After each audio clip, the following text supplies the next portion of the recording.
Joyce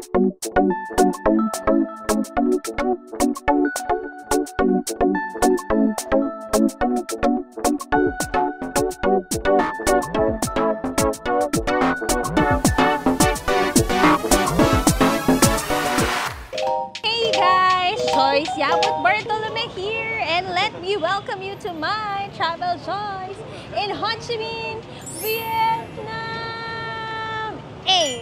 So after naman ng ating malling and shopping, guys, sa mga bago sa aming channel, we are the Bartolomes.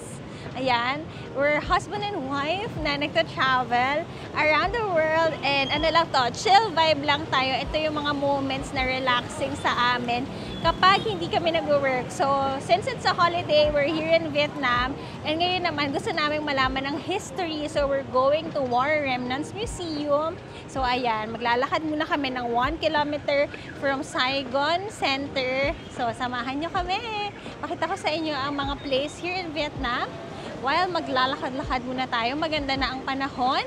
It's now 3:46, guys. So, ayan, perfect na to for tourists like us. Kasi ang mode of transportation dito, guys, is mostly bikes. Ay, ang ganda naman ng shades.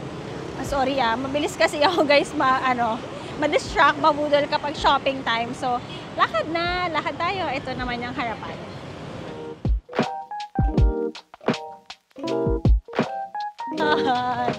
Ayan tayo, guys. Lakad tayo. Dapat alerto 24 tayo dito.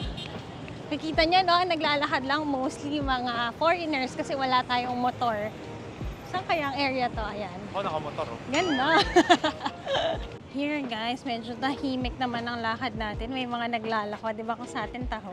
Sa kanila coconut naman. Galing. Yan, no? Shopee nakalagay doon. May H&M. Dito ba tayo? Dito. Invite niya, guys. Sabi niya, saan kayo papunta? Sa museum? Dito. Thank you! Museum naman nila. Tara, tawid naman tayo. Punta tayo sa War. Para ma-share namin sa inyo. Ho Chi Minh Museum yan. Yes. What I love about Vietnam also, guys, kasi marami rin silang mga park. Yan na, naglalaro yung mga bata, may mga nagja-jogging. Ano rin siya, friendly siya sa lakad-lakad. Go tayo, guys! Wala. Pagtawid natin, yan, may coconut vendors around. Tapos ito, guys, para nila tong street food place na food park. Yan. Street food. Ito siya. Ano siya, naalala ko dito yung mga food park natin before. Yan.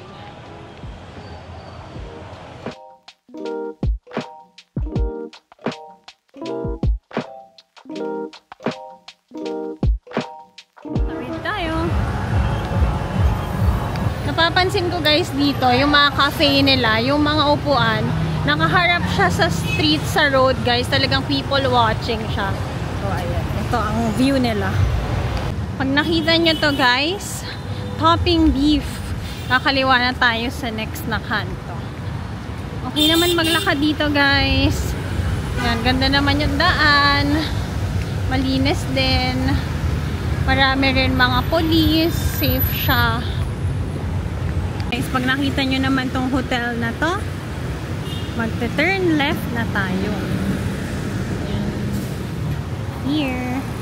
Victory Hotel pala palang pangalan yan. Now, guys, we arrived. Wala pala akong mic. And guys, we arrived at the War Remnants Museum here in Ho Chi Minh. So, dito natin makikita. Diba, alam niyo naman na nagka-war dito. At very historic talaga. Ayan. Marami tayong makakasabay. Pasok na tayo para makita natin. DIY lang ang ating trip for today's video. Tingnan natin kung magkano. Guys, ito, you also have your option to get an audio guide tour. Yan.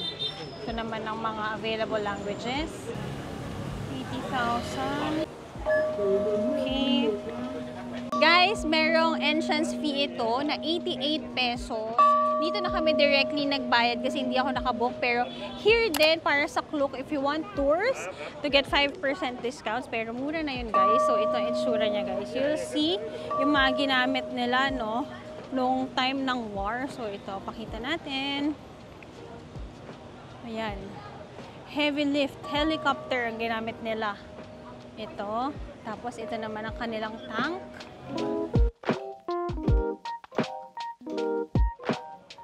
Yung ginamit guys ng US Air Force noon. Yan no. Grabe. Can't imagine anong itsura ng war guys.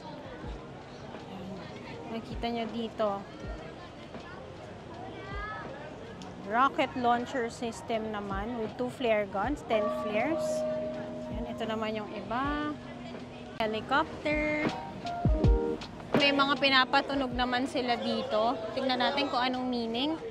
Ginawa na nilang bell itong bell made na 500 pounds na bomb canister. Ayan.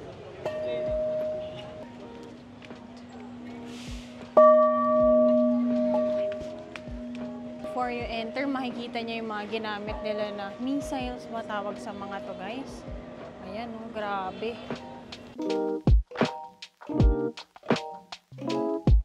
Pasok na tayo. Sa left side, may souvenir shop din dito. Ganda ng mga bags sila. And then, you can also rent audio guide. Ito, may museum coffee din sila sa labas. Ayan, check muna tayo. Ang naaalala ko dito, guys, no, is yung ano natin, tour natin nung nasa Hiroshima tayo kasi 'di ba war related. So, ayan, ito naman medyo open siya. Yung iba may mga tour sila na sinalihan. Kami naman DIY lang kami ni Jello. So, ayan, check natin at ikwento ko sa inyo kung ano yung mga makukuha natin for today's museum tour.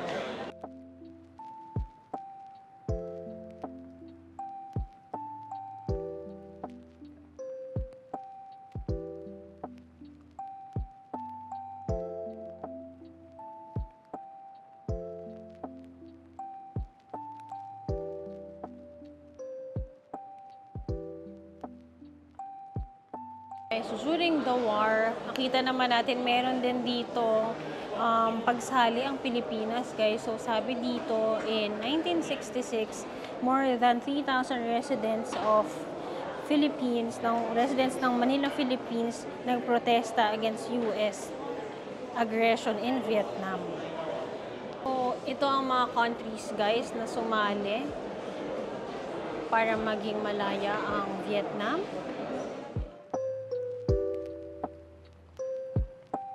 Ayan guys, US out of Southeast Asia now. Napami nila guys na colonized na countries. Kasama rin tayo dyan. Ako, I highly recommend you join tours para mas alam nyo talaga yung every kwento, no? Tapos get audio guide as well.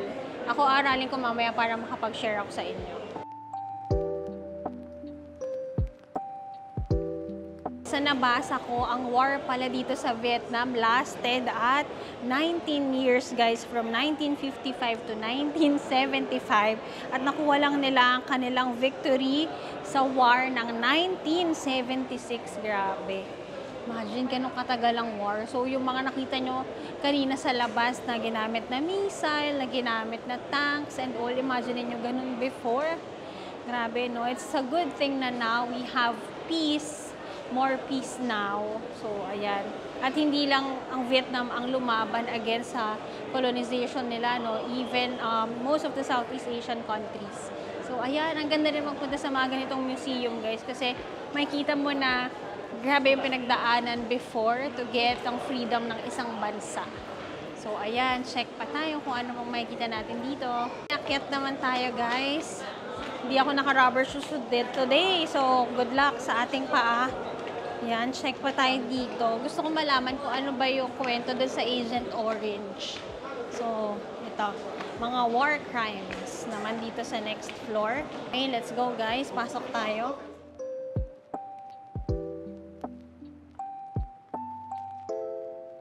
Here guys, meron din sila sa museum nila yung mga ginamit ng mga barrel, mga shotgun ba to? Ayan. Ito sila. Mga ginamit na gun during war. Machine gun. Ayan, ito pala itsura ng heavy machine gun, guys. Ito, guys. Meron sila dito ng mga tours pa and free city map na kung ano mga pwede nyo gawin dito. Ayan, most of which meron naman yan sa Klook. Ayan, guys, hindi kasi natin magawa tong tour sa may Cuchi Tunnel kasi, guys, claustrophobic talaga si ako. Okay, there are different languages naman, guys, dito. Ito, may English para sa atin. Ng history. Ayan, ang War Remnants Museum was founded in September 4, 1975. Ayan nga, when they got their freedom against US. Ito, guys, naman, introduction about war. Pwede nyo ring i-screenshot. Basahin ko lang to share sa inyo ang summary. Gets ko na, guys, Agent Orange was a herbicide chemical used during the US war. Yun, guys, na up until now, may mga effects pa rin sa mga tao dito sa Vietnam. So, ayan. May makikita nyo dito, meron silang exhibition. Ayan, siguro yung mga side effects nung chemical na yon, similar to dun sa nakita natin sa Hiroshima nung nag-vlog tayo doon, no? So, ayan, dangerous chemical siya called dioxin, guys, na, ayun, nispray during the war na nagkaroon ng effect sa health ng mga tao dito. So, ayan, like for example, ito, nagka-effect siya sa lungs, others naman may effect siya sa skin, sa bones, ayan. So, meron museum dito for us to see that up until now, kahit matagal nang walang war, may effects pa rin sa mga tao ng Vietnam yung naging war 4 decades ago. Dahil nga may mga effects sa bones, ito yung sample ng prosthetic legs. Kasi nga, there are others na hindi normal ang bone structure. One room dito sa museum ay ang Agent Orange effects. Dito masyadong maraming tao, no? So, ayan nga, in the aggression war in Vietnam, dito, the US Army used lethal weapons and also toxic. Ayan yung sinasabi ko sa inyo earlier, from 1961 to 1971, nag-conduct sila ng mission spraying about 80 million liters of toxic chemicals, which made an effect to the people living in the country. I'll give you a disclaimer, guys, no? Itong part ng room na ito, kung medyo sensitive kayo, you may skip this one. Kasi makikita nyo dito yung effects, like yung iba nga sunog ang balat, yung iba yung bone structure hindi normal, may iba putol ang kamay, ganun, guys, grabe. Ayan, I'll turn it kapag hindi nyo nyo na lang, i-skip nyo na lang. Ayan, ganito, guys, ang effect. May mga skin disease. Ayan. Hindi normal ang structure. May mga bata na may hydrocephalus. May mga people na, ayun, i-pause ko na lang, guys, or stop ko na to kasi medyo disturbing nga siya. So, yun nga, hindi magagandang effects ng war, paggamit ng mga bomba, paggamit ng mga toxins, yun. So, yun, guys, that's about it.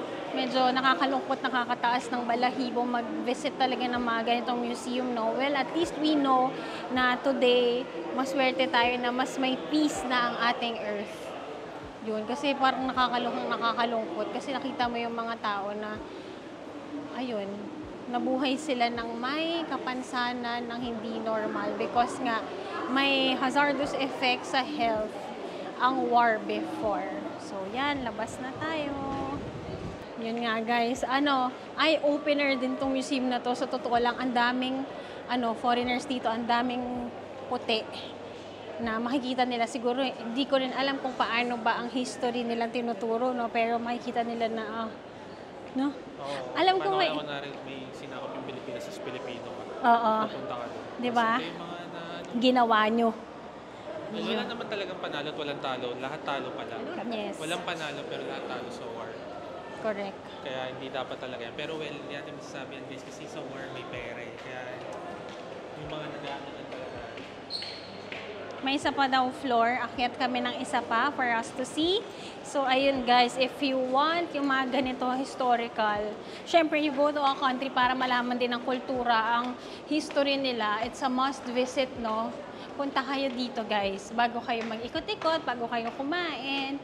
I think it's a must visit, and if you can get an audio guide para mas guided kayo guys. Ito pa, meron pang 2 rooms dito about historical truths. Punta tayo.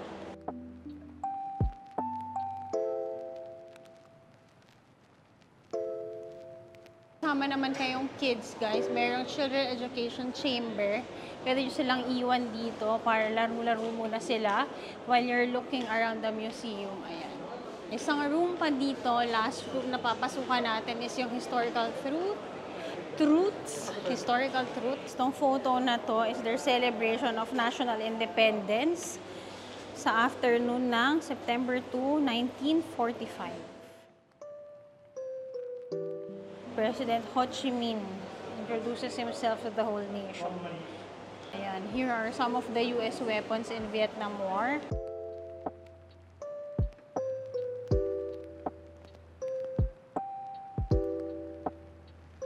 So there, palabas guys, meron silang museum coffee. Ayan, alam niyo naman na ang Vietnam ay may culture for coffee. Pwede kayong mag-chill. Now, let's check naman their museum coffee, guys. Kain tayo ng ice cream. Bagay sa mainit na panahon. Pakita ko sa inyo kung anong available sa kanila. Ayan, may Magnum. Pasok tayo. Okay. Ako, gusto ko popsicle. Ah, may dog. Yan guys, 60,000. Order kami ng ice cream guys. Ako na-miss ko to. Orange, Jello Magnum. Mag-people watch muna tayo dito habang kumakain ng ating ice cream. Lola ko naaalala ko dito. Hindi ko ba siya nabibisita ulit? Ano ba yan? Sana naman po ay makapunta tayo sa lola ko. Twin Pop Sisto, di ba guys? Yum! Ano siya? Magkano han? 50,000. For 2, ang ginastos namin ay 50,000. 60 pala. 133 pesos sa 2 ice cream. Mura nun mga sis. Kasi nasa museum ka na. Sa museum ka, pero mura pa rin yun. So yan, people watching muna kami. If you want, ano din, malaman ang history nila. This is a must visit guys, para bago kayo magkain-kain. Pumunta sa mga party place, sa mga iba pang touristy locations, go here para alam niyo yung history ng Vietnam. So there guys, we're done na dito sa War Remnants in Ho Chi Minh, Vietnam. Hope you like the vlog. Medyo seryoso ang vlog na to. On the next one, we're going to street food, yung kanina nating nadaanan guys, para naman maipakita ko sa inyo.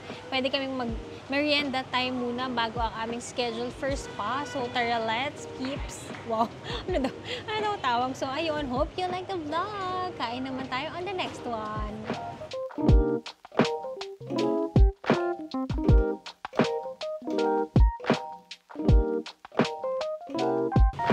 Let's go! Okay, so mga naglalakad, katulad nating Kapunta sila sa museum. dayuhan. Yes, para hindi na mainit. Pero in fairness, ng tao dito, hindi like mga Koreans. Usually kasi pag ibang Konti. country, Korean. Di ba sa hotel natin, puro Koreano. Talaga. Guys, tingnan nyo dito, may store, oh. Perfume Experience Center. Personalization Fragrance. Okay guys, we arrived na here sa street food. Kain tayo fast. Ako gusto kong uminom ng malamig na malamig. Yan, let's chill daw dito. Ikot ko kayo kung anong mga pagkain. Okay guys, ipasok ko kayo dito simulang simula. Para makita nyo, para kung gusto nyo kumain ng masarap dito, nang nandito na ang lahat, you know where to go. Wow! May mga clams. Ito naman, stir-fried, Korean. Korean naman to. Sausage. Ito guys, ang sample, oh. Yummers. Sila dito, pizza naman guys. Dito lahat. Guys, banh mi. Yan. So guys, interesting. Coconut black milk tea. Sarap po. Oh. Japanese naman sila. Lahat ng cuisine guys, meron dito. Go naman for Singaporean. Meron sila dito mga roast. Vietnamese of course. Ito, we have kebabs of rice. Ito naman, pho. May pa-free taste sila, guys. Ito naman, Vietnam also.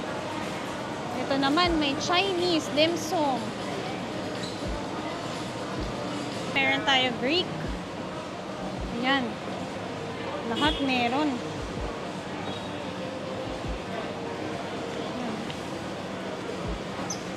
Naman, they have tacos.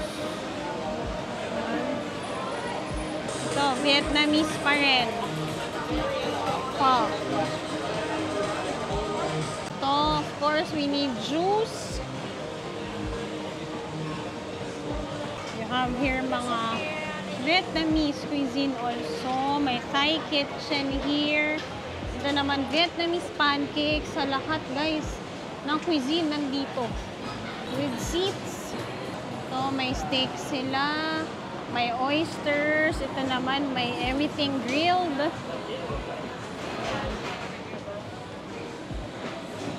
Ito, ano ba to? Vietnamese pa rin. Here naman, we have Northern Indian. Ayan, may samosa. Meron dito na store na all drinks ang sa kanila. Saigon beer. Ice cream guys, so sarap.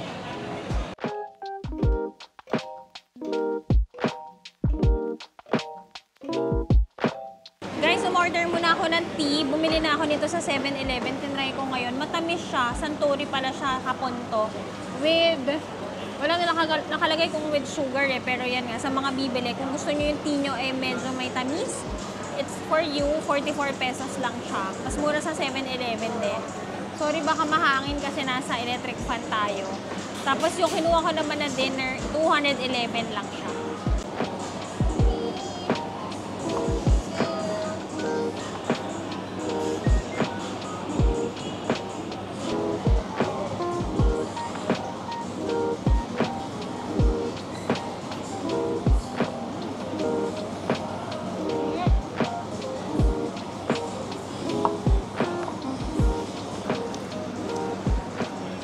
Kain tayo.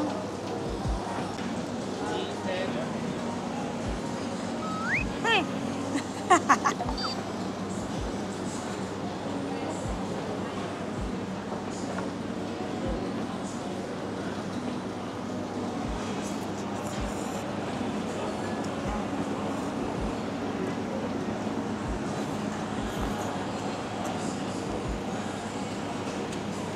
Sarap.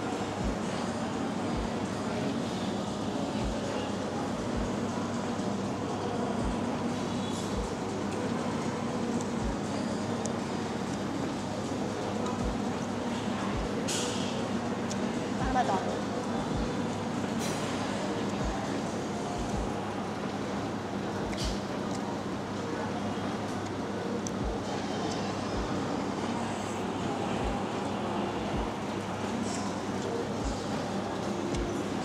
Sarap guys.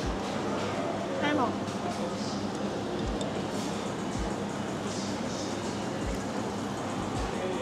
Kinakain ko na yan sa Pinas, pero mas masarap dito. I super love it. Ano to? Noodles, vermicelli. Tapos ito, yung sauce guys, dinidip siya. Para siyang fish sauce na may anghang. Okay ka? First time yun dyan, i-try yan. Wala. Okay lang. Yan, make sure lang na when you're eating here in Vietnam, dala kayo ng wet wipes nyo or tissue kasi guys, medyo ma-oil yung pagkain. Yan, para lang may pamunas kayo. Meron naman sa mga stores, nga lang guys, may bayad, parang 9 pesos din.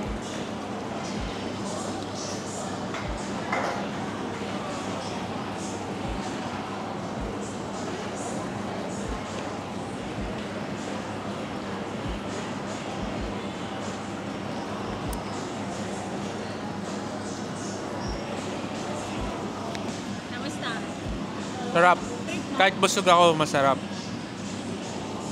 Sarap na. Sarap siya, guys. Sarap yung dip, no? Yan. Kain tayo.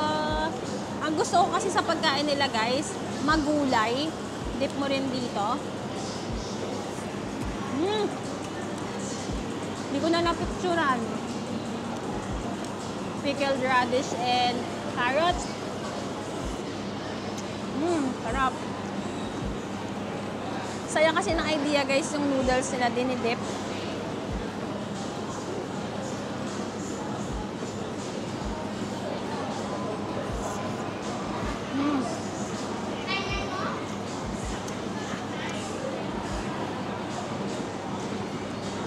Tapos itong pork nila, guys, parang lasa siyang tocino, matamis.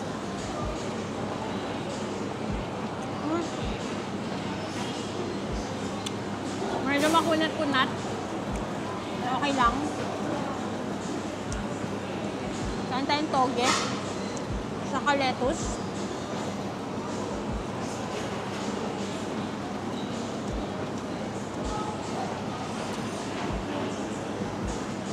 Guys, may mukhang nasarapan. Sarap, no?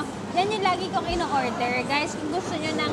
Kasi hindi nga masyadong maraming Vietnamese restaurant sa atin sa Pinas, no? Bumili kayo sa M. Hanoi. Hashtag not sponsored, pero yun ang pinaka masarap kong nakainan na Vietnamese restaurant. Sa BGC siya, sa baba ng F1 Hotel. Nakakapagpa-deliver din ako sa kanila. Lagay ko na lang yung number sa comment section sa BGC. Meron din sa Pasay, guys. May buncha sila. Yun ang itry nyo. Perfecto. Sarap, guys. Good for sharing din siya.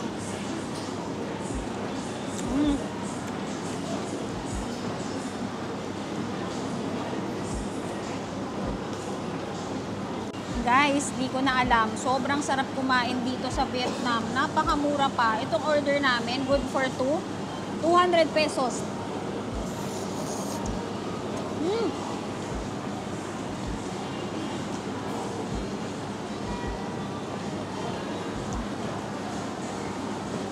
Para sa mga food lovers, this is a must-visit country for us.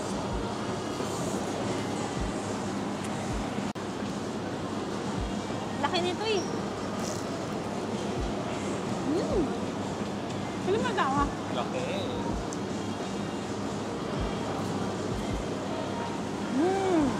Ayan na lang. Last bite tayo.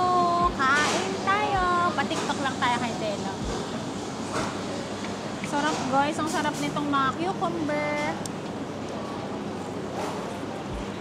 Ready? Set.